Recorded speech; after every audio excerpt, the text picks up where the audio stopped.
नांदणी मठाला तीर्थक्षेत्र अ दर्जात येणार, मुख्यमंत्री फडणवीस.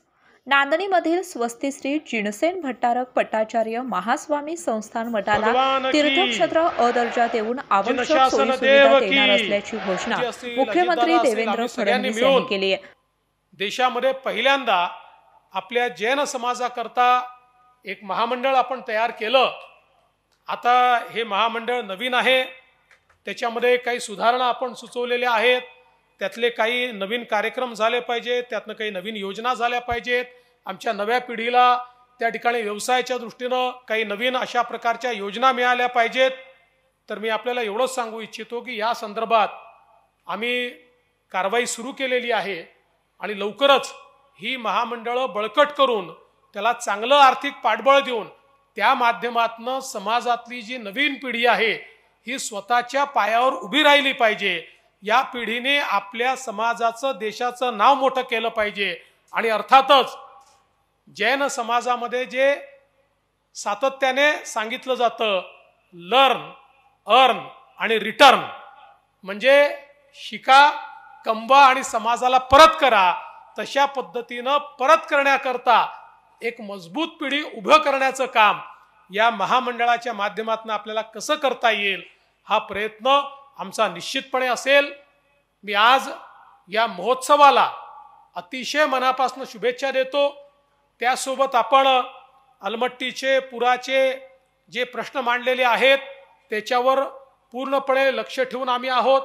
त्याची समिती आपण तयार केलेली आहे. त्या समितीचं काम अंतिम टप्प्यामध्ये आहे.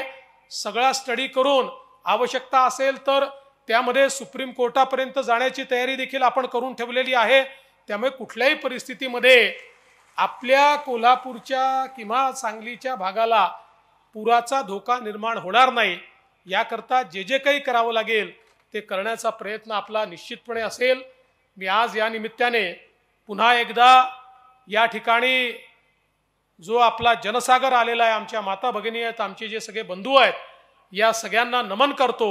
आणि विशेषतः या ठिकाणी परमपूजनीय आचार्य विशुद्ध सागरजी महाराज आणि परमपूजनीय जगद्गुरू भट्टारक महास्वामीजी या दोघांसोबत मंचावर उपस्थित सर्व मुनिजनांचे आशीर्वाद घेतो. त्यांना एवढीच विनंती करतो की जनतेने आम्हाला मोठा आशीर्वाद दिलाय, पण जेव्हा मोठा आशीर्वाद मिळतो त्यावेळी जबाबदारी देखील मोठी असते. आणि अनेक वेळा या मार्गाने चालत असताना व्यक्ती किंवा राजसत्ता ही भटकण्याचे बरेच प्रसंग असतात. आपला आशीर्वाद आमच्या पाठीशी असू द्या. आपला आशीर्वाद आम्हाला एवढाच हवा की ज्या सन्मार्गाने आम्हाला चालायचं आहे त्या सन्मार्गावरनं आम्ही कधीही ढळणार नाही, कधीही राजसत्तेचा उपयोग स्वतः करता करणार नाही, तर नेहमी जनकल्याणाकरताच याचा उपयोग आम्ही करू. एवढाच आशीर्वाद आपण आम्हाला द्यावा एवढी आपल्याला विनंती करतो. आपण जे स्वागत केलं, सत्कार केला, मानपत्र दिलं, खरं म्हणजे त्या मानपत्राला पात्र होण्याचा प्रयत्न हा भविष्यामध्ये निश्चितपणे आम्ही करू एवढंच आपल्याला सांगतो.